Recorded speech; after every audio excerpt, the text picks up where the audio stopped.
আসসালামু আলাইকুম, কেমন আছেন সবাই? চলে আসলাম নতুন একটি ভিডিও নিয়ে। আপুটা হেয়ার স্ট্রেট করবে, তাই আমি সিরাম দিয়ে নিলাম।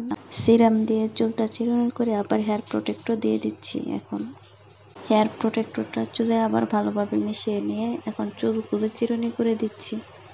হিট প্রোটেক্টরটা দিয়ে নেওয়ার কারণ হচ্ছে মূলত তাপের প্রভাবের জন্য চুলের তেমন একটা ক্ষতি না হয়। হিট প্রোটেক্টরটা দেওয়ার পরে আমি চুলগুলি ভাগ করে নেব, যেন আয়রনের সময় বাকি চুলগুলো আয়রনের মাঝে আবার না আসে।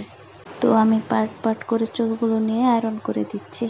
এই পার্টগুলো নিয়ে আয়রনের সময় একটু লক্ষ্য রাখতে হবে যেন পার্টগুলি মোটা না হয়। পার্টগুলো মোটা হয়ে গেলে আয়রনে অনেক চুল চলে আসবে, যার ফলে আয়রনটা সুন্দরভাবে হবে না চুলগুলোতে। আয়রন করার সময় ক্লায়েন্টের কানের দিকটাও খেয়াল রাখতে হবে। এক্সপার্ট হয়ে থাকলে তো কোনো কথাই নেই, নতুন হয়ে থাকলে প্রবলেমটা হয়। আয়রনের সময় কানের মাঝে ছ্যাঁকা লাগে, কিংবা অনেকে আবার কান পুড়িয়েও ফেলে। কান কিংবা সামনের পার্টে যখন আমরা কাজ করি তখন একটু এদিকে খেয়াল রাখলে তখন আর ক্লায়েন্টের তেমন একটা সমস্যা হবে না। আর যদি তারপরও সমস্যা মনে হয় তাহলে ক্লায়েন্টের হাত দিয়ে বলবেন চেপে ধরে রাখতে। হাত দিয়ে ঢেকে রাখলে তাপটাও তেমন লাগে না। আমি পার্ট বাই পার্ট একপাশের চুলগুলোকে আগে আয়রন করে নিচ্ছি। চুলের গুঁড়াগুলোকে আগে আমি ভালোভাবে আয়রন করে নিচ্ছি, পরবর্তীতে আমি আগার দিকে ভালোভাবে আয়রন করব। এই জন্য চুলের আগার দিকে একটু ফোলা ফোলা লাগছে। আপুর চুলগুলো তো মাশাআল্লাহ অনেক লম্বা, তাই আয়রনের প্রেশারটা আগার দিকে একটু কম আসতেছে। গরমের মাঝে চুল আয়রন করাটা অনেক কষ্টকর। যে করে তারও কষ্ট, যে করায় তারও কষ্ট। ঘামে গরমের মাঝে চুলগুলো গোড়ার দিক থেকে ভিজে যায়, যার ফলে চুলগুলো তাড়াতাড়ি ফুলে ওঠে। এক পাশের আয়রন শেষ হওয়ার পর আমি চলে আসলাম অন্য পাশে আয়রন করতে। এখানেও সেম আগের মতোই চুলগুলো ভাগ করে আমি চুলগুলো আয়রন করে নিচ্ছি। আপনারা যারা নতুন বাসায় করেন তারা অবশ্যই খেয়াল রাখবেন যেন চুলের পার্টগুলো মোটা না হয়। পার্টগুলো মোটা হয়ে গেলে দেখবেন চুলগুলো আয়রন তো হচ্ছে না, বরং আরো ফুলে উঠছে। আর আয়রন করার সময় অবশ্যই খেয়াল রাখবেন যেন স্ক্যাল্পে না লাগে। স্ক্যাল্পে লাগলে চামড়াটা পুড়ে যাবে।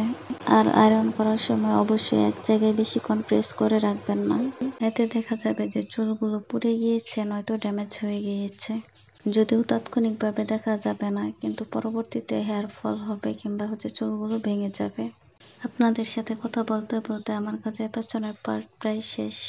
পেছনের পার্টটা শেষ হওয়ার পর আমরা চলে যাব সামনের পার্টে। তালুর অংশের চুলগুলি যখন আয়রন করবেন তখন একটু টান টান করে ধরে নেবেন। টান টান করে ধরে গোড়ার দিকে প্রথমে আয়রন করে পরে আস্তে আস্তে নিচের দিকে নিয়ে আসবেন। তাতে আয়রন করার সময় দেখা যায় চুলগুলো অনেক সুন্দর হয়েছে। চুলের আগাগুলো কালো দেখাচ্ছে, এটা কিন্তু থাকবে না পরবর্তীতে। আপনাদের সাথে কথা বলতে বলতে চলে আসলাম সামনের পার্টে। সামনের পার্টের চুলগুলো আমি যেভাবে ভাগ করে নিয়েছি এইভাবে ভাগ করে নিয়ে নেবেন, তাহলে দেখবেন চুলগুলো আয়রনও সুন্দর হচ্ছে এবং জটও পাকাচ্ছে না। তো এভাবে আমি সামনের পার্টগুলো করে নেব। সামনের চুলগুলো করা হয়ে গেলে পরবর্তীতে আমি আপুর পেছনের আগার চুলগুলো করে দেব। আপুর চুলগুলো মাশাআল্লাহ বেশ লম্বা এবং ঘন থাকায় পরবর্তীতে দাঁড় করিয়ে নিচের চুলগুলো আমি করে দেব। এতক্ষণ যাবত ধৈর্য ধরে ভিডিওটি দেখার জন্য আপনাদের অসংখ্য ধন্যবাদ। আর হ্যাঁ, ভুল ত্রুটিগুলি ক্ষমা সুন্দর দৃষ্টিতে দেখবেন আশা করি। আর কোনো কিছু জানার থাকলেও অবশ্যই কমেন্ট বক্সে জানাবেন।